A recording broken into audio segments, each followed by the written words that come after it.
Capitán 4v25. Esta clara discriminación es muy sintomática. Sin embargo, cabe la posibilidad de que este Yahvé del Génesis no fuese el mismo ser que trató más tarde íntimamente con Abraham, Moisés y el pueblo hebreo desde la nube. Este Yahvé que prefería la carne y la sangre de los sacrificios de Abel, puede haber sido uno de los Elohim competidores de Yahvé, que por otra parte tenían los mismos gustos que él, y en este caso el Yahvé de Moisés y de la nube sería otro Eloa singular de Elohim, jefe de un grupo de seres del espacio que en tiempos muy posteriores adoptó al pueblo de Israel. El Israel bíblico. He hecho este paréntesis para reflexionar un poco sobre la personalidad de este omnipresente y enigmático Yahvé. Volvamos ahora a la historia de Israel como pueblo. En el capítulo 3 vimos someramente la historia de Israel desde su fundador, Abraham, hasta la muerte de Moisés a las puertas ya de la tierra prometida. ¿Cuánto tiempo pasó entre estos dos personajes y estos dos episodios históricos tan fundamentales en la historia de Israel? No lo sabemos con absoluta fijeza, ya que no se conoce la fecha precisa en que Abraham dejó la tierra de Ur de los Caldeos y se dirigió a Canaán según el mandato de Yahvé. Y, por otra parte, tampoco se sabe con demasiada certeza qué año fue el de la salida de Moisés con todo su pueblo desde Egipto hacia la tierra prometida. Pero como término medio se puede afirmar que entre uno y otro personaje transcurrieron alrededor de 650 años. Echemos un rápido vistazo a lo que fue la historia de Israel desde la llegada y el establecimiento definitivo de los judíos en Palestina, alrededor de 1300 años antes de Cristo, hasta la aparición de Jesucristo y la destrucción de Jerusalén por el emperador romano Tito, acaecida unos 35 años después de la crucifixión del fundador del cristianismo. 6 periodos. La historia de Israel desde la llegada a la tierra prometida hasta la aparición de Cristo, podría dividirse en 6 grandes periodos. 1. Los personajes centrales del primer período son Josué, el discípulo de Moisés, y Samuel, que fue el último de los jueces. En este período, que fue de incesantes batallas para lograr la conquista final de Canaán, se hizo una división del territorio entre las 12 tribus. En vista de los constantes ataques de los cananeos y de los filisteos, el pueblo hebreo empezó a ver la conveniencia de tener una mayor unidad y por ello empezaron a oírse las primeras voces pidiendo un rey. 2. El segundo período, que duró 120 años, está claramente caracterizado por el reinado de 3 grandes reyes que hicieron de Israel una nación unificada y fuerte. El primer rey fue Saúl, ungido por el último de los profetas jueces que fue Samuel. Tras de Saúl vino otro personaje fundamental en la historia del pueblo hebreo, el rey David. Y tras de David, reinó su hijo Salomón, famoso por su sabiduría. Cada uno de estos reyes, reinó 40 años, y en general podría decirse que estos 120 años fueron la época de oro de la historia de Israel. Ellos fueron los que en realidad convirtieron a Jerusalén en la capital, sobre todo Salomón, que construyó el primer gran templo, tal como lo había mandado Yahvé, edificando además un suntuoso palacio para sí mismo y otros grandes edificios que convirtieron a Jerusalén en una de las grandes ciudades de la antigüedad. 3. El tercer período lo constituye la división o la escisión del reino de Israel. A la muerte del rey Salomón, ocurrida en 932 AC, comienzan a suceder cosas no beneficiosas para la nación israelita. La hostilidad de los pueblos que habían sido desalojados de sus territorios no había decrecido y, por otra parte, habían aumentado las rencillas entre las diferentes tribus.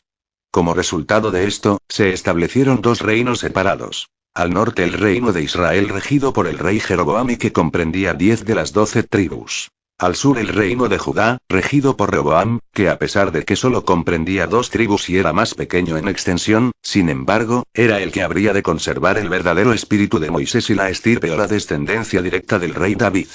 El reino de Israel, tras muchas dificultades, duró 200 años hasta la caída de Samaria, su capital, en poder de los asirios en el año 722 AC. El reino de Judá, por haber estado regido por reyes mejores y más fieles a los deseos de Yahvé, logró resistir mejor los ataques de sus enemigos, pero finalmente alrededor del año 600 AC tuvo que rendirse ante el empuje de Babilonia que se llevó prisioneros a sus ciudadanos más prominentes. 15 años más tarde, una nueva embestida de los babilonios destruyó Jerusalén, y los hebreos fueron llevados en masa como prisioneros a Babilonia. 4. El cuarto período lo constituyen los 70 años, poco más o menos, que estuvieron los hebreos exilados en Babilonia, hasta que el rey persa Ciro les permitió volver a su tierra en el año 536 AC. Durante este período descollaron 2 grandes profetas, Ezequiel y Daniel. A su regreso, tuvieron los judíos la ardua tarea de reconstruir el templo y la ciudad y de volver a organizar las instituciones del pueblo, la mayoría de las cuales habían prácticamente desaparecido durante el exilio. En esta tarea cívico-religiosa descuellan los nombres del descendiente de David, Zorobabel, de Esdras y del gran Nehemías que logró reconstruir todas las murallas de la ciudad santa. 5. Durante el quinto período, Israel estuvo dominada por diversas naciones.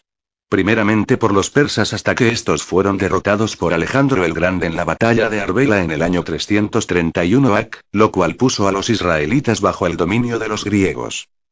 Muerto Alejandro en el 323 AC, Israel pasó a depender de Egipto, aunque la dominación de este fue en términos mucho más aceptables que las anteriores.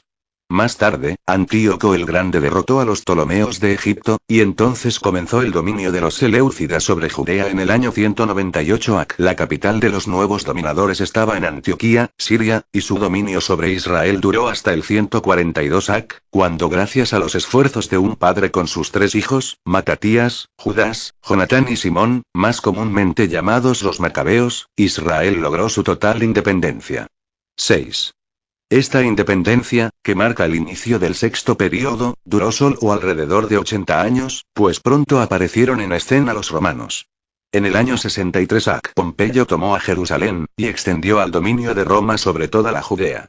Este dominio duró más de un siglo y puede decirse que fue fatal para Israel como nación, ya que el año 70 de nuestra era, las legiones romanas comandadas por Tito, tras un terrible cerco arrasaron la ciudad de Jerusalén, matando a miles de sus habitantes y llevando prisioneros al resto de ellos.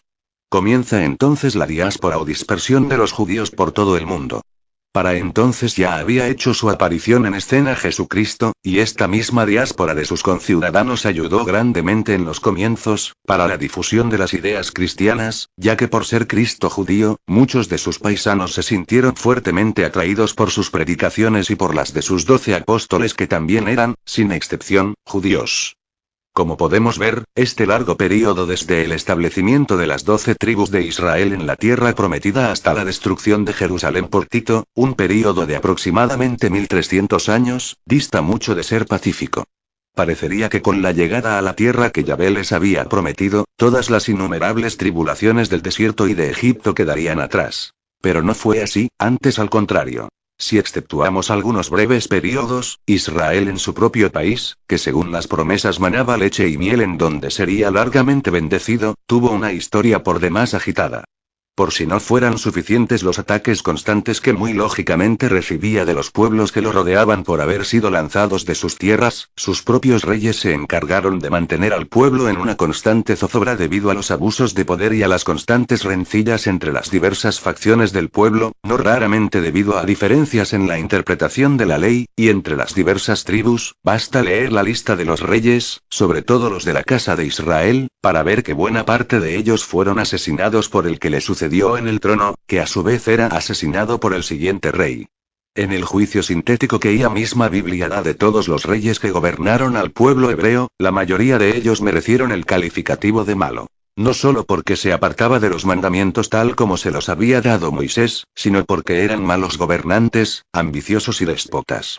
Aunque, por otro lado, hay que reconocer que el mantenerse fieles a los preceptos de Yahvé, en muchas ocasiones era causa de guerras con los países vecinos.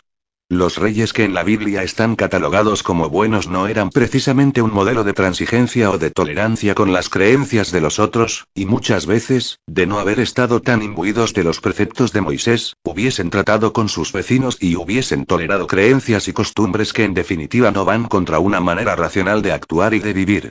Pero en este punto, Yahvé no colaboraba para que su pueblo viviese en paz. Sus amenazas y no solo sus amenazas sino sus terribles castigos saltan constantemente a lo largo de las páginas de la Biblia en este largo período de 1300 años. Profeta tras profeta amenazaba con muertes y con plagas a un pueblo, ya de por sí bastante agitado por las circunstancias históricas en que le tocó vivir y por las circunstancias históricas en que el mismo Yahvé lo había metido.